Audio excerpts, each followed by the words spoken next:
Exit पोलमध्ये Bhajap आणि आपमध्ये टक्कर पाहायला मिळते। जर दिल्लीमध्ये इंडिया आघाडी म्हणून काँग्रेस आणि आप एकत्र लढले असेल तर परिणाम चांगले असते। आपने हट्ट करायला नको होता। महाराष्ट्रामधले सुद्धा एक्झिट पोल काही वेगळेच निकाल देत होते। महाराष्ट्रातले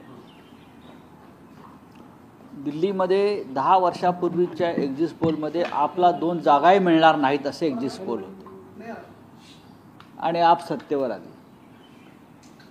हरियाणाच्या एक्झिट पोलमध्ये काँग्रेस पक्ष बहुमताने जिंकणार असं सांगण्यात आलं होतं। अचानक भारतीय जनता पक्षाचा विजय प्राप्त झाला।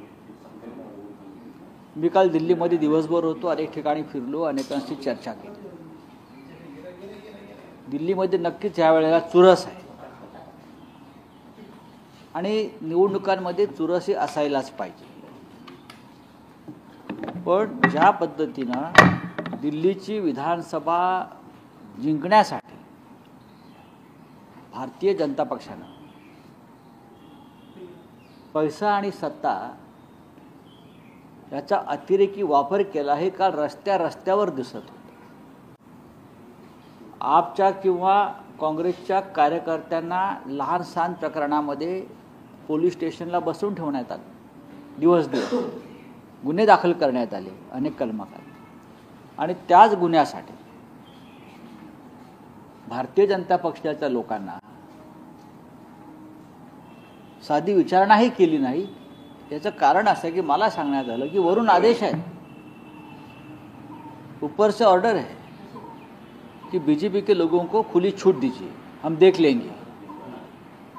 अशा पद्धतीनं कालची निवडणूक झालेली आहे। त्याला फेअर इलेक्शन म्हणत नाहीत। महाराष्ट्रामध्ये आम्ही यातून गेलो, महाराष्ट्राचाच पॅटर्न दिल्लीत राबवण्याचा प्रयत्न झालेला आहे।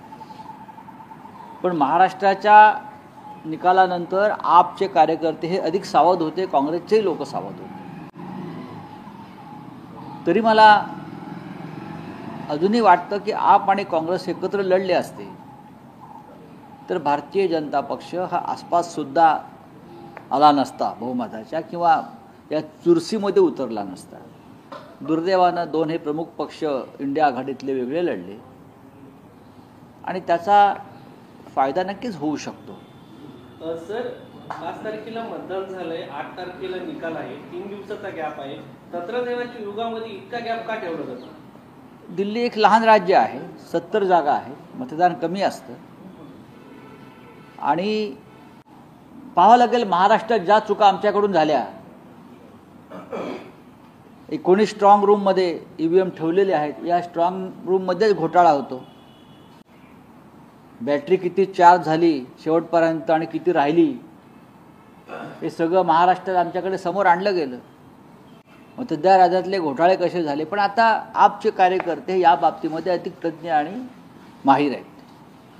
आम्ही 8 तारखेची वाट पाहतो। महाराष्ट्रातले मंत्री आहेत संजय शिरसाट, त्यांनी तुमच्यावर जरी अशी टीका केली, करू द्या ना। प्रयागराजला जायला पाहिजे होता, तिथं चेंगरला असता तुम्ही तर शहीद म्हणता आला असतं, ती पण संधी दिली नाही। आम्ही प्रयागराजला जाणार आहोत। काल प्रधानमंत्री मोदी जाऊन आले।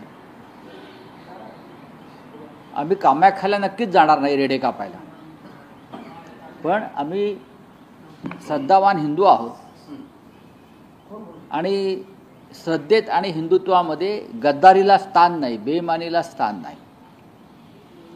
तुमच्या राज्यामध्ये छत्रपती शिवाजी महाराज हे औरंगजेबाला लाच देऊन सुटले,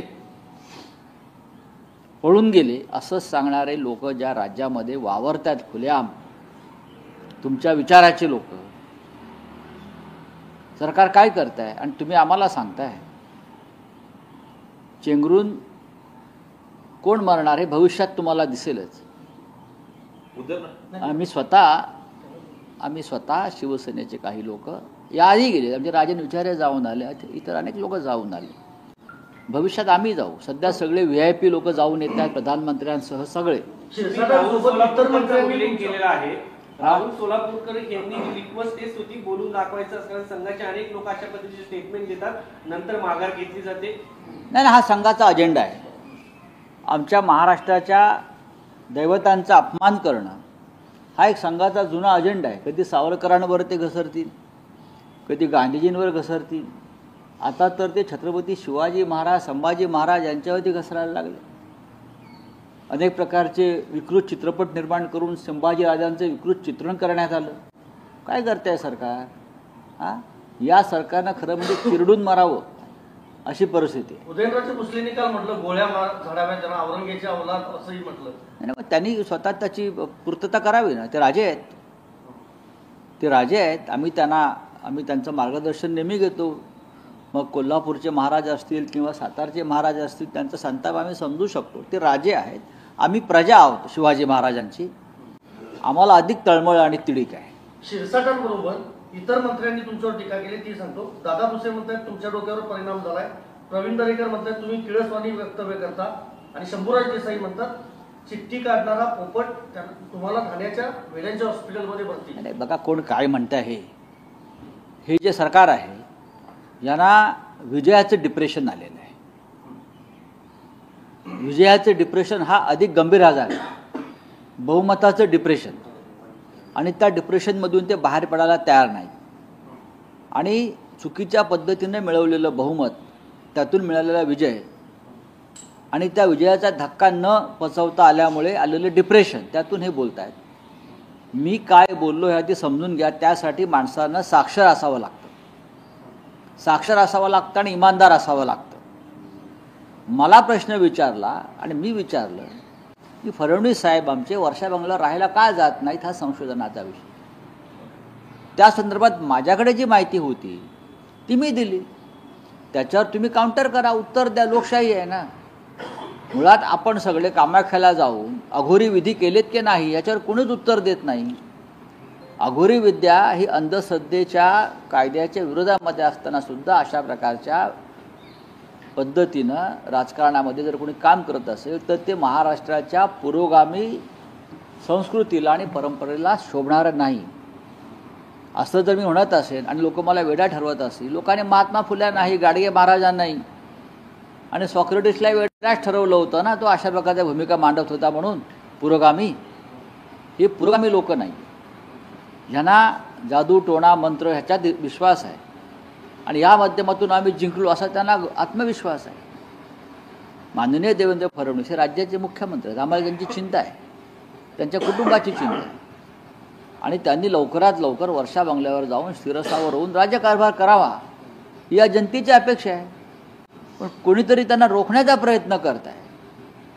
ही जर आमची चिंता असेल या महाराष्ट्राचे नागरिक म्हणून, तर हे फिरसाटांना एवढं डिप्रेशनमध्ये जाऊन बोलण्याची गरज नाही. बोला विजयाचं डिप्रेशन आहे, कारण हा विजय सरळ नाही आहे. शिवभोजन थाळी एवढी कशी रद्द खात्री आहे की करण्याचा मुख्यमंत्री 100% वर्षावर जाणार नाही. आणि एक सगळ्यात महत्त्वाचं म्हणजे राज्यामध्ये अंधश्रद्धा निर्मूलनाच्या संदर्भात कायदा आहे आणि अंधश्रद्धा निर्मूलना संदर्भात जे लोक काम करतात त्यांनी या संदर्भात जे बाहेर चर्चा आहेत, ज्या अफवा आहेत, त्या संदर्भात त्यांनी लोकांना सामाजिक सुधारणेचं काम करणं गरजेचं आहे, जागरण करणं गरजेचं आहे. कारण मुख्यमंत्र्यांच्या बंगल्यासंदर्भात अशा चर्चा होत असतील तर ती गंभीर गोष्ट आहे. आणि देवेंद्रजी काल बोललेले आहेत की ते त्यांच्या मुलीची परीक्षा झाल्यावर वर्षा बंगल्यावर जातील. त्यांनी वर्षा बंगल्यावर खरोखर जाऊन दाखवायला पाहिजे की मी अंधश्रद्धेच्या विरोधामध्ये काम करणारा मुख्यमंत्री आहे. शिवभोजन थाळी रद्द करण्याचा निर्णय राज्य सरकारने घेतलाय, पण भुजबळांनी मुख्यमंत्र्यांना पत्र लिहून हा महत्वाकांक्षी प्रकल्प सुरू ठेवा अशी मागणी केली. म्हणजे लाडक्या बहिणीचा तोटा इतर योजनांना बसतोय का? नक्कीच. आर्थिक परिस्थिती शिवभोजन थाळी ही आधीच्या महाविकास आघाडीच्या सरकारनं श्रमिक, कष्टकरी, गोरगरीब जनता याच्यासाठी केली होती. पण सरकारला आता ते गोरगरिबांना अन्न पुरवणं परवडत नाही, कारण त्यांना राजकारणात त्याचा उपयोग नाही आहे.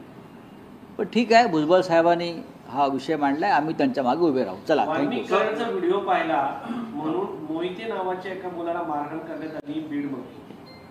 बातम्या पाहिल्या म्हणून काल राज्याचे मुख्यमंत्री देवेंद्र फडणवीस हे बीडमध्येच होते आणि त्यांनी खपवून घेणार नाही, सहन करणार नाही,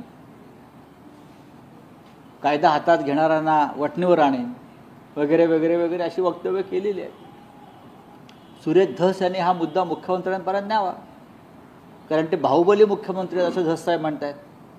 मग बाहुबलीने एका सामान्य माणसावर अशा प्रकारे हल्ला झाला असेल, मारहाण झाली असेल, तर ते मारहाण करणारे कोण आहेत हा मुद्दासुद्धा सुरेश धस याने मार्गी लावावा. हा नुसतं वाल्मिक कराडचं भजन करून चालणार नाही. प्रत्येक स्तरावर इथे गुंडगिरी आणि गँगवॉर सुरू आहे. चला, हिरव्या सापांची वळवळ महाराष्ट्रात सहन करणं नाही. हिरव्या सापांची बिर्याणी आवडत असेल तर पाकिस्तानात जा, असे राज्याचे मंत्री बोलतात.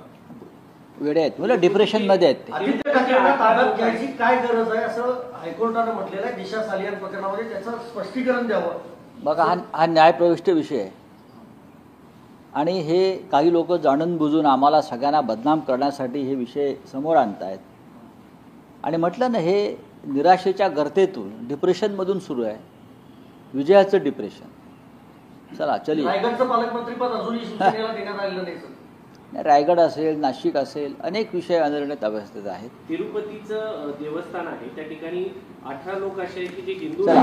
जैसे हिंदी में काले जादू को लेकर अरे हो गया, चलो क्या है, वर्षा बंगलों पे आप क्लेम वही कर बार रहे बार हैं कि क्या काला है, जादू मैंने हुआ कोई है। क्लेम नहीं किया है. अच्छा, तो क्या हुआ है एग्जैक्टली बाहर महाराष्ट्र में चर्चा है कि अब तक हमारे मुख्यमंत्री देवेंद्र जी मुख्यमंत्री के अधिकृत जो निवास स्थान है वहाँ रहने को क्यों नहीं जा रहे. उस बारे में अलग अलग तरह की खबरें बाहर आ रही हैं. उस बारे में मैंने मेरी प्रतिक्रिया दी है. मैं सबसे बड़ा अंधश्रद्धा के मामले में जो काम चलता है प्रोग्रेसिव, मैं उसका एक कार्यकर्ता हूँ. महाराष्ट्र में हमारे जो बाला साहब जी के पिताजी थे प्रबोधनकार जी ने अंधश्रद्धा के खिलाफ बहुत बड़ा मूवमेंट आंदोलन किया था. बाला साहब ठाकरे अंधश्रद्धा के खिलाफ थे और हम उनके सिपाही सलाहकार हैं. हमारे राज्य में इस प्रकार की कोई बात करता है और जो अंधश्रद्धा को ताकत देता है वो हम सहन नहीं करेंगे. इसलिए जल्दी से जल्दी देवेंद्र जी ने मुख्यमंत्री निवास पर रहने को जाना चाहिए. कल क्यों नहीं जा रहे हैं आपके हिसाब से? एक मिनट, क्यों उस नहीं बारे जा में रहे हैं? मैंने बात किया है, बार बार क्या बात कर रहा सोयाबीन खरेदीच्या संदर्भात मुदतवाढ दिली, मात्र अजूनही शेतकऱ्यांचे ट्रॅक्टर लाईनीमध्ये उभा आहे. आज शेवटचा दिवस आहे. शेवटचा दिवस आहे. केंद्र सरकार तुम्ही खासदार राजे असं आम्ही आवाज उठवणार का? कालच आम्ही माननीय शरद पवार साहेबांशी याच्यावर चर्चा केलेली. कालच आजही आम्ही पवार साहेबांशी चर्चा करू सगळे आणि त्या संदर्भात सामुदायिक एक राज्य म्हणून काय निर्णय घेता येईल, पुढे जाता येईल का, त्याविषयी आम्ही आज ते करू. एग्जिट पोल एग्जिट पोल कल जिस तरह से आया है, देखिए, एग्जिट पोल आते हैं चले जाते हैं. महाराष्ट्र का एग्जिट पोल हमने देखा है. हमारी सरकार आ रही थी, हरियाणा में कांग्रेस की सरकार आ रही थी. तो अभी 8 तारीख को सुबह पता चलेगा 10 बजे क्या सच है और क्या गलत है.